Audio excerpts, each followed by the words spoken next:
नमस्कार, खबर दमदार देख रहे हैं आप और आपके साथ मैं हूं अंशिका पाठक और मैं हूं आपके साथ शीनम शर्मा। तमाम खबरें आपको विस्तार से बताएंगे। सबसे पहले हरदोई की बात करते हैं। एक मकान बेसमेंट की खुदाई के दौरान पड़ोस का एक 2 मंजिला मकान भरभरा कर अचानक गिर गया। मकान को तिरछा होते देखकर मकान में रहने वाला परिवार पहले ही बाहर आ गया था और घटना 52 रोड पर पानी की टंकी के पास की है। पीड़ित ने बगैर नक्शा पास कराए मकान बनाने का आरोप लगाया।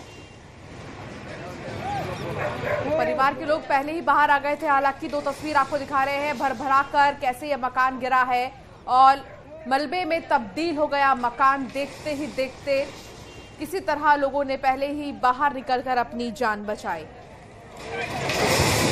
पहली तस्वीर आपको दिखा रहे हैं जहां मकान भरभरा कर गिरा है और इसके साथ ही लोगों ने बाहर निकलकर अपनी जान बचाई। परिवार के लोग पहले ही बाहर आ गए थे। एक्सक्लूसिव तस्वीर, निर्माण के दौरान पड़ोस का मकान गिरा।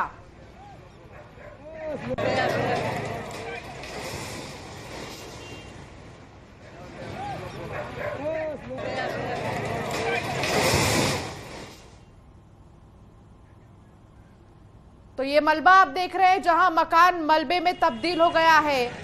इसके साथ ही देखते ही देखते मकान भरभरा कर गिर गया। निर्माण के दौरान पड़ोस का ये मकान गिरा है और 2 तस्वीरें देखिए। सबसे पहले तस्वीर में कि आखिर कैसे ये मकान भरभरा कर गिरा और दूसरी तस्वीर में आप देखेंगे कि मलबे में तब्दील हो गया है मकान, जहां आसपास के लोग फौरन यहां पहुंच गए देखने के लिए, क्योंकि निर्माण कार्य के दौरान ये मकान गिरा।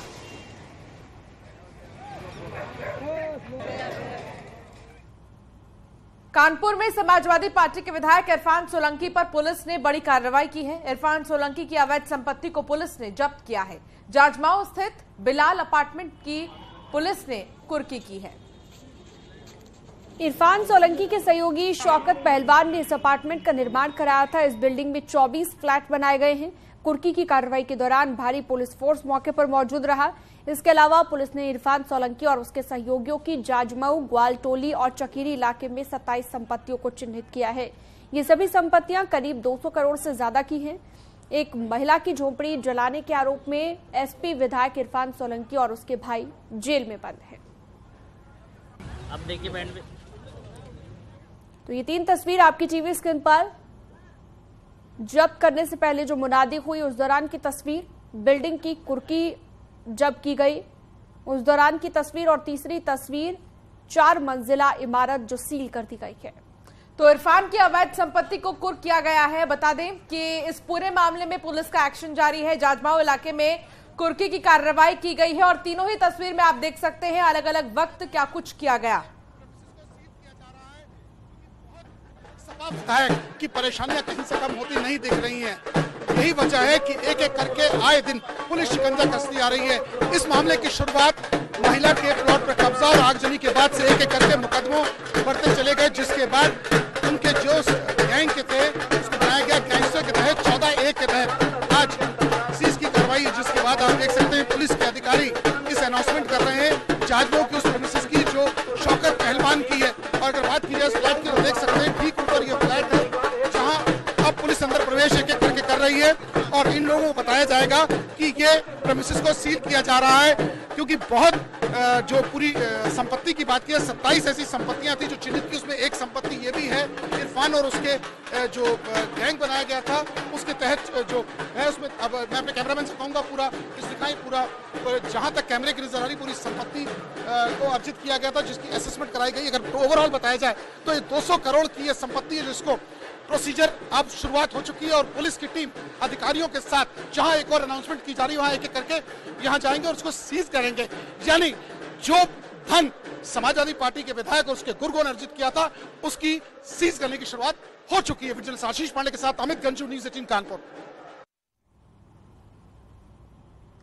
एसपी नेता अब्दुल्ला आजम को जन्म प्रमाण पत्र के मामले को लेकर सुप्रीम कोर्ट से एक बड़ा झटका लगा है। सुप्रीम कोर्ट ने अब्दुल्ला आजम की तरफ से दाखिल पुनर्विचार याचिका को खारिज कर दिया है। सुप्रीम कोर्ट ने याचिका को खारिज करते हुए कहा कि अपने आदेश में बदलाव करने का कोई नया आधार नहीं है। आपको बता दें, इससे पहले सुप्रीम कोर्ट ने अब्दुल्ला आजम की याचिका को खारिज करते हुए इलाहाबाद हाईकोर्ट के फैसले को बरकरार रखा है। हाईकोर्ट ने फर्जी जन्म प्रमाण पत्र मामले में अब्दुल्ला के विधायक के तौर पर चुनाव रद्द करने के आदेश दिए थे। तो अब्दुल्ला आजम को सुप्रीम कोर्ट से झटका लगा है। दरअसल सुप्रीम कोर्ट ने अब्दुल्ला आजम की याचिका को खारिज कर दी है। इसके साथ ही खबरों में आगे बढ़ेंगे और बात करेंगे इलाहाबाद की।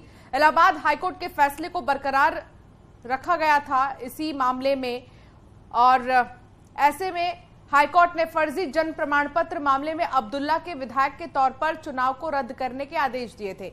उन्होंने स्वार सीट से चुनाव लड़ा था। हाईकोर्ट ने अब्दुल्ला की तरफ से पेश किए गए जन्म प्रमाण पत्र को फर्जी पाया था, जिसके चलते उनका चुनाव रद्द कर दिया गया था।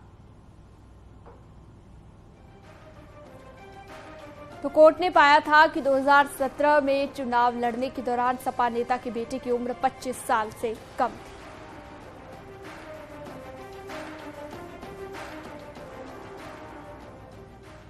तो उधर अब्दुल्ला आजम की पुनर्विचार याचिका सुप्रीम कोर्ट से खारिज होने का आदेश का रामपुर विधायक आकाश सक्सेना ने अब स्वागत किया है और कहा है कि झूठ हमेशा झूठ ही रहता है, चाहे वो कितनी भी बार कहा जाए। झूठ हमेशा झूठ ही रहता है, चाहे वो कितनी बार भी कहा जाए। ये तीसरी बार ये लोग गए थे रिव्यू में और हमेशा हर बार सुप्रीम कोर्ट से इनको इसी तरीके की फटकार लगी है।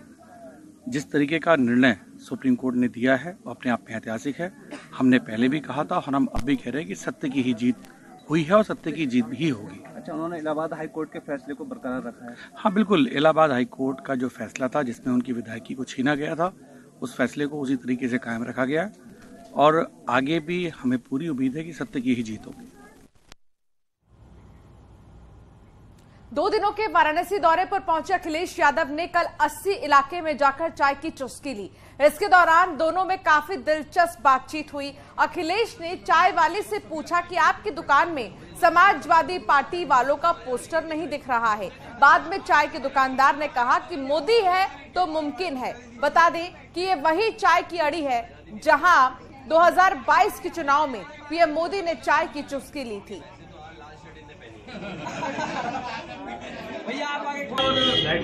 क्या क्या उनसे बातें हुई? हमारे दुकान पे आज अखिलेश जी आए थे, बातचीत किए यहाँ के विषय में, पीछे क्या चाल है सब चीज यहाँ का सब कुछ। हम ठीक है भाई, मोदी जी है तो मुमकिन है। आपसे उन्होंने कहा कि यहाँ समाजवादी लोगों की तस्वीर नहीं लगी। वहीं अखिलेश यादव ने आज बनारसी कचौड़ी का भी स्वाद चखा। बनारस की गलियों में घूमकर कचौड़ी के साथ उन्होंने लस्सी का भी आनंद लिया। तो ये 2 तस्वीरें कचौड़ी का आनंद लेते हुए और दूसरी तस्वीर चाय की चुस्की जब ली उस दौरान की तस्वीर।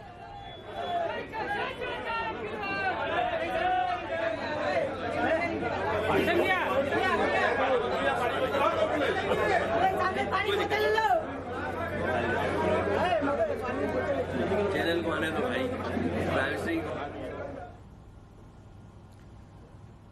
बीजेपी के फायर ब्रांड नेता विनय कटियार ने मथुरा पहुंचकर बांके बिहारी मंदिर में दर्शन पूजन किया। इस दौरान उन्होंने मानस विवाद को लेकर स्वामी प्रसाद मौर्य पर निशाना साधा। तो कृष्ण जन्मभूमि मुद्दे पर कहा कि अयोध्या तो हल हो गया, अब काशी और मथुरा की बारी है।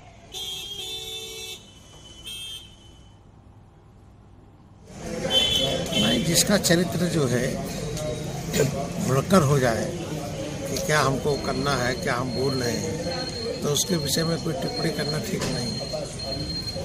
रामचरितमानस एक जन में व्याप्त है और उसके विषय में बड़े बड़े रामायणी भी टिप्पणी नहीं कर पाते हैं, तो ये क्या करेंगे।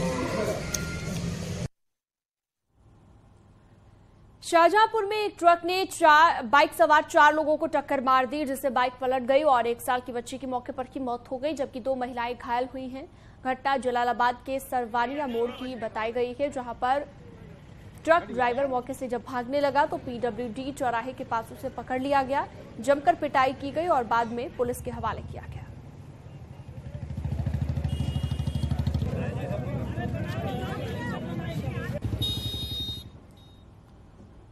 झांसी में 3 बच्चों ने अपने ही पिता के खिलाफ पुलिस में गवाही दी है। इन बच्चों की मां की संदिग्ध हालत में जलने से मौत हो गई, जिसके बाद ये बच्चे देर रात रोते रोते थाने पहुंचे और पिता और चाचा पर मम्मी की हत्या का आरोप लगा दिया। पुलिस मामले की जांच में जुटी हुई है।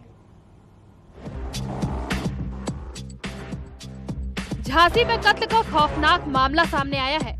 यहाँ इन मासूम बच्चों ने अपनी मम्मी के कातिल को बेनकाब कर दिया। इन बच्चों ने पुलिस को बयान दिया है कि इनकी मां का कत्ल इनके पापा ने ही किया है। मां की मौत के बाद उसके बच्चों ने अपने पिता के खिलाफ जो गवाही दी, उससे पूरे इलाके में हड़कंप मच गया। थाने पहुंचे बच्चों ने गवाही देते हुए कहा कि उसकी मां को जिंदा जलाकर मारने वाला कोई दूसरा नहीं बल्कि उनका ही पिता है। तेल डाल के मम्मी को जला दिया। क्यों ने जला दिया? बहुत पापा ने, चाचा ने और चाची ने, सब परिवार ने पूरी। झांसी में रहने वाली रेखा की शादी कैलाश नाम के शख्स से हुई थी। शादी के कुछ साल बीतने के साथ ही पत्नी रेखा और पति कैलाश के बीच मनमुटाव शुरू हो गया। कैलाश और रेखा के बीच अक्सर बात बात पर लड़ाई होती थी, लेकिन एक दिन मामला इतना बढ़ जाएगा ये किसी ने नहीं सोचा था। एक दिन रेखा की जलकर मौत होने की खबर आई। पत्नी रेखा की संदिग्ध हाल में मौत की सूचना पर मौके पर पहुंची पुलिस ने अपनी छानबीन शुरू की। इसके बाद रात होते होते कुछ ऐसा हुआ जिसमें पुलिस महकमे में खलबली मचा दी। रात होते होते परिजन के साथ 3 मासूम बच्चे मऊ रानीपुर कोतवाली पहुंचे, जहां 2 बच्चों ने गवाही देते हुए कहा कि उसकी मां को जिंदा जलाकर मारने का काम किसी और ने नहीं बल्कि उनके पिता ने ही किया है। पिता और चाचा के खिलाफ गवाही देते हुए मासूम बच्चों ने कहा कि उनकी मां को उनके सामने मिट्टी का तेल डालकर जिंदा जला दिया गया। आंखों के सामने उनकी मां मौत के आगोश में चली गई। पिता और चाचा के खिलाफ मासूमों की गवाही से पुलिस महकमा भी सन्न रह गया। आज मेरी मम्मी को तेल डाल के मेरे पापा मम्मी ने जला दिया है। चाचा चाची किसने जलाया? चाचा चाची लोगों ने और पापा ने। कितने बजे की बात है ये? 11 या 12 बजे की बात है। आप लोग थे वहाँ मौके पे मौजूद? हाँ। आप लोगों ने बचाया नहीं है? हम बचाए तो अंदर गए तो उन लोगों ने पकड़ लिया और हमें भी मारा। इन बच्चों के मुताबिक उनके पापा और चाचा चाची ने मिलकर इनकी मां को आग के हवाले कर दिया और जब इन्होंने रोकने की कोशिश की तो इनके साथ भी मारपीट की गई। वहीं पिता और चाचा के खिलाफ मासूम बच्चों की गवाही के बाद झांसी पुलिस का कहना है कि रेखा की मौत किन परिस्थिति में हुई, इसको लेकर फिलहाल जांच की टीम बना दी गई है। दोनों मासूम बच्चों की गवाही को भी पुलिस ने जांच के दायरे में ले लिया है। मामले में अगर चाचा और पिता का हाथ पाया जाएगा तो दोनों के खिलाफ सख्त कार्रवाई की जाएगी। इस थाना मरवानीपुर के अंतर्गत ग्राम नवादा आता है। ये कल एक महिला उम्र लगभग 36 वर्ष ने आग लग करके मृत्यु हो गई है। तो इस सूचना पर तत्काल पुलिस मौके पर पहुंची, उसका पंचनामा पोस्टमार्टम कार्रवाई कराई जा रही है। लेकिन इसमें अभी परिवार के किसी भी पक्ष से कोई तहरीर प्राप्त नहीं हुई है। तहरीर प्राप्त होगी, हम इसमें तत्काल कार्रवाई करेंगे। सर, बच्चों का ये भी कहना है कि उनकी मां को जलाकर उनके पिता और चाचा ने मारा है। इसमें भी हम बिल्कुल जांच कर रहे हैं और आरोप सही है तो कठोर कार्रवाई करेंगे। झांसी में एक महिला की जिंदा जलकर मौत के मामले में पुलिस के सामने उस समय स्थिति असहज हो गई जब उसके बच्चों ने आकर गवाही दी कि उसकी मां की मौत का कातिल कोई और नहीं बल्कि उनके पापा हैं। फिलहाल बच्चों की इस गवाही के बाद अब पुलिस की जांच में नया मोड़ आ गया है। वहीं पुलिस का कहना है कि इस मामले में जांच की जा रही है, जांच में जो भी दोषी होगा उसके खिलाफ कार्रवाई की जाएगी। अश्विनी मिश्रा, न्यूज़ 18, झांसी।